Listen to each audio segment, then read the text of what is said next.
नमस्कार प्रेक्षकांनो, मालिकेच्या पुढील काही भागांमध्ये आपल्याला खूपच जबरदस्त असा ट्विस्ट पाहायला मिळणार आहे. कारण अमृता ही ओवीसाठी आता कणखर होणार आहे, खंबीरपणे उभी राहणार आहे. कारण तिने सारंगला फोन लावलेला असतो, ओवीला जी शिक्षा दिलेली आहे त्यामुळे ओवीला त्रास होत असतो आणि तिला ओवीला त्या सगळ्यातून सोडवायचं असतं. पण आता तिलोत्तमा काही ऐकत नाहीये आणि एवढ्या सगळ्या गोष्टी झाल्यानंतर मात्र आता इकडे अमृताने रणरागिणीचं रूप धारण करत मोनिकाचं थोबाड फोडलेलं आहे आणि त्याचबरोबर ओवीला सोडवलेलं आहे, त्या शिक्षेतून बाहेर काढलेलं आहे. हे सगळं कशा पद्धतीने होणार आहे ते आपण आपल्याच्या या व्हिडिओमध्ये पाहणार आहोत. तर इकडे आपल्याला पाहायला मिळतं की आता अबीर घरी आलेला असतो आणि सावलीला सांगत असतो की मी उद्या सुपर हिरो बरोबर बाहेर जाणार आहे. तेव्हा सावली म्हणत असते की अजिबात नाही, कुठं सुद्धा जायचं नाही. तेव्हा जगन्नाथ म्हणत असतो, अगं असं काय करतेस तू, जाऊ दे ना त्याला. तेव्हा सावली म्हणत असते की तुम्हाला नाही माहिती बाबा त्याचे काय चाललेले आहेत नखरे. रोज तो बाहेर जातो त्यांच्याबरोबर, घरात थांबत नाहीये, इथं गुरुकुलमध्ये थांबत नाहीये. रोज त्याचे वेगळे नखरे सुरू झालेले आहेत आणि त्याच गोष्टी त्याला करायच्या आहेत. तेव्हा मात्र इकडे आता पाहायला मिळतं की अमृता ओवीला घेऊन घरात आलेली असते. अमृतालाही माहीत नाहीये की ओवीने गाण्याचा क्लास लावलेला आहे आणि ओवीने आता ड्रॉइंगचा क्लास लावलेला आहे. हे सगळं घरी सांगितलेलं होतं, कारण सारंगने तसं तिला सांगायला लावलेलं आहे. पण आता घडतं असं की मोनिकाने नेमकं ओवीला गुरुकुलमध्ये पाहिलेलं असतं आणि मोनिका तिला म्हणत असते की तू खोटं बोललीस, तू खोटं बोललेली आहे आणि आता ह्या खोट्याची शिक्षा तुला भोगावी लागणार आहे. कारण घरातून विरोध असतानाही तू गाणं शिकायला गेलेली आहे आणि त्या स्वर सावली गुरुकुलमध्ये जाऊन गाणं शिकत आहे, त्यामुळं तुला ही शिक्षा भोगावी लागणार आहे. तेव्हा मात्र ओवी म्हणत असे की अमृता काकू, खरंच मी तुला सांगते ग, नको ना शिक्षा देऊ मला. सॉरी मोनिका काकू, मला नको ना शिक्षा देऊ, मी तुला खरंच सांगते, माझं ऐक ना जरा, असं इकडे ओवी सांगत असते. तेव्हा मोनिका म्हणत असते की नाही. तेव्हा ओवी म्हणते की उद्यापासून वाटलंच तर मी गुरुकुलमध्ये क्लासला नाही जाते, पण तू असं नको ना करू, मला शिक्षा नको देऊ, असं सांगितलं जात असतं. पण इकडे मोनिका मात्र ऐकायला तयार नसते. मोनिका म्हणते तू जे करशील ते करशील, पण त्याच्या आधी तुला ही शिक्षा भोगावीच लागणार आहे. कारण तू गुरुकुलात पण जायचं नाही आणि त्याचबरोबर शिक्षाही भोगायची आहे. आता मात्र अमृताला धक्का बसतो. इकडे आपल्याला पाहायला मिळतं की जगन्नाथ मात्र सावलीला समजवत असतात, अगं जाऊ दे ना, त्याला बरं वाटतं ना, तेवढंच जरा फिरायला मिळतंय, त्याला गड किल्ले बघायला आवडतात आणि इथे तर सिंहगडावर तर जाणार आहे. तेव्हा सावली म्हणत असते, अहो बाबा असं काय करताय तुम्ही, तुम्हाला माहिती आहे ना तो कसा आहे आणि तो अनोळखी माणसाबरोबर जाणार आहे, त्यांच्याबद्दल आपल्याला माहिती आहे का काही, आणि मग कसं पाठवायचं सांगा बरं. तेव्हा जगन्नाथ म्हणतात, आता ओवी नाही का तुझ्याकडे येत, तुझ्या भरोशावर ते ओवीला सोडत नाहीत का इथं क्लासला, असं काय तू बोलतेस, अनोळखी नाही ग, ओळखीतले आहेत ते. तेव्हा सावलीला ते सांगायलाच लागलेले असतात, अगं तो त्याच्या स्वतःच्या बापाबरोबर जातोय. पण जगन्नाथ थांबतात, कारण तिथे अबीर पण असतो आणि त्याचबरोबर सावली. जगन्नाथने अजून सावलीला सांगितलेलंच नाहीये की अबीर आणि त्याचबरोबर सारंग दोघंही एकमेकांना भेटलेले आहेत, दोघांचंही खूप छान जमतं, हे काहीच सांगितलेलं नाही. इकडे ओवी मात्र मोनिकाला म्हणत असते की मोनिका काकू प्लीज ऐक ना माझं, मी काय म्हणते जरा ऐक ना, मी तुला खरंच सांगते ग, असं नको करू, असं ती म्हणत असते. पण मोनिका म्हणते की हेच होणार आहे आणि याच्यामध्ये काहीच बदल होणार नाही. हे ऐकल्यानंतर मात्र आता धक्का बसतो आणि त्याचवेळी मोनिका म्हणत असते की हे सगळं काय चाललंय, या सगळ्याचा काय अर्थ आहे. तेव्हा इकडे जगन्नाथ आणि सावली बोलत असतात. आता शेवटी सावलीने ठरवलेलं असतं, पण जगन्नाथने समजूत घातलेली असते आणि अबीरला जाऊ दे त्यांच्याबरोबर, सिंहगड बघायला तो जाणार आहे असं सुद्धा सांगितलेलं असतं. तेव्हा मात्र इकडे आता जगन्नाथ येतात आणि जगन्नाथ आणि त्याचबरोबर तिलोत्तमा यांचं बोलणं जे आहे ते आपल्याला माहितीच आहे. तिलोत्तमाने स्पष्टपणे जगन्नाथला सांगितलेलं असतं की तुझ्या मुलीला सांगायचं आहे की माझ्या मुलापासून लांब राहायचं, तिने मला दिलेला शब्द पाळायचा आणि त्याचबरोबर जे वचन दिलेलं आहे ते तिनं पाळलं पाहिजे.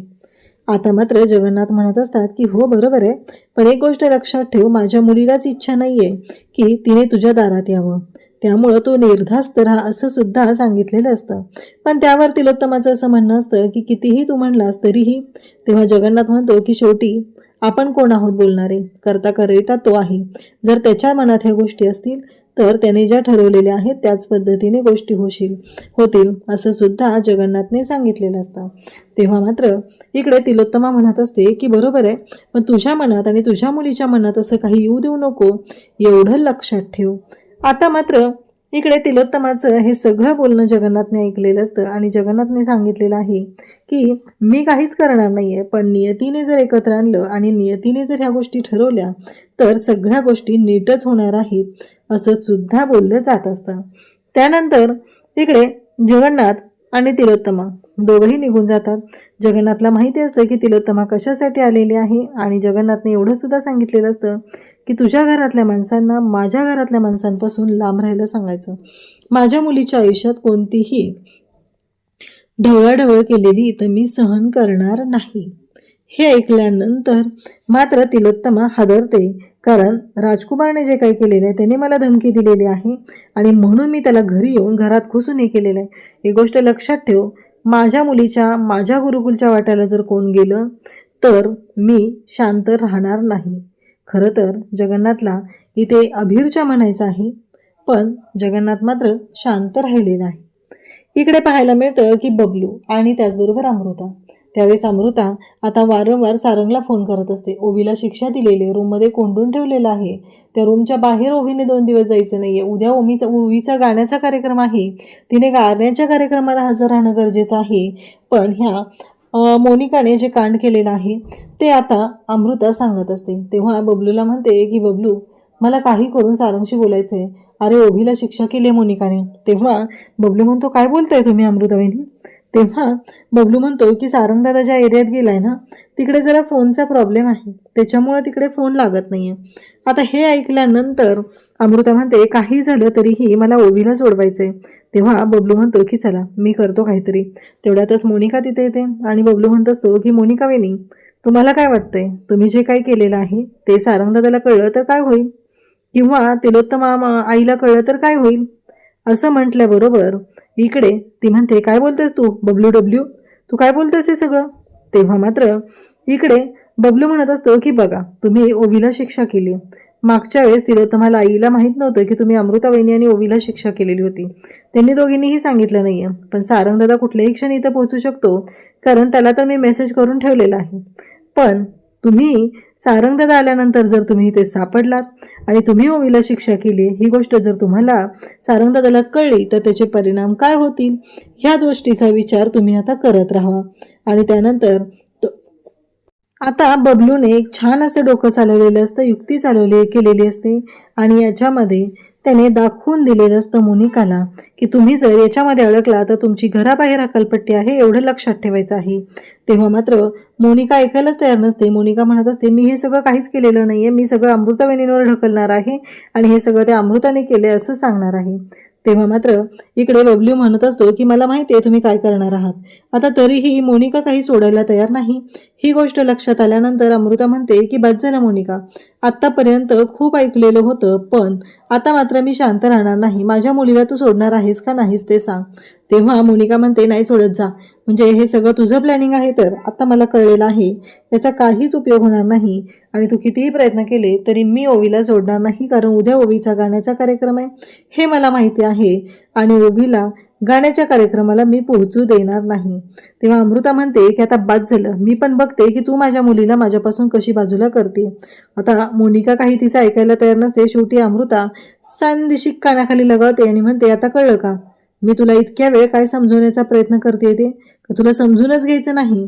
असं म्हणत अमृताने सनसनी तशी कानाखाली लगावलेली असते आणि दाखवून दिलेलं असतं मोनिकाला की तू जे काय केलेलं आहे त्याचे परिणाम तर तुला भोगावे लागणारच आहेत.